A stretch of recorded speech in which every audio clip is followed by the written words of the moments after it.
44 годишна жена во Охрид била смртно прегазена на кружниот тек на булеварот Туристичка околу полноќ, а 22 годишен пешак се здобил со тешки телесни повреди, откако во нив удрил автомобил Голф. Жената кратко по ударот починала.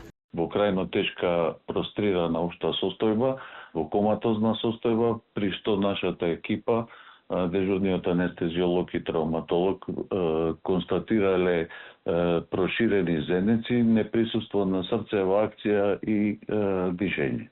Веднаш е пристапена кон реанимација на пациентката и по неколку неуспешни обиди за срцево и белодробно оживување, констатирано е смрт кај истата, а другиот пациент е со фрактура на фибула на подколеница и фрактура на десен хемиторакс 8-9-10 ребро. За возачот на автомобилот по наредба на јавен обвинител била одредена мерка притвор.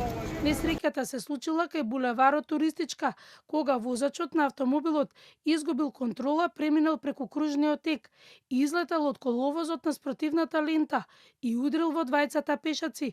Од ударот со повреди се здобиле 22 годишниот возач и неговиот 19 годишен сопатник. Во СВР Охрид било пријавено дека на кружен тек од булевар Туристичка со улица Јане Сандански во Охрид патничко возило Volkswagen Golf со охридски регистарски ознаки, управувано од ИС од село Пашино Рувци Прилепско, со престој во Охрид, удрило во метален столб, а потоа и во пешаците АБ од Охрид и ДП од Скопје. Според податоците на МВР во последните 5 години загинале 707 луѓе, а над 38.000 луѓе биле повредени.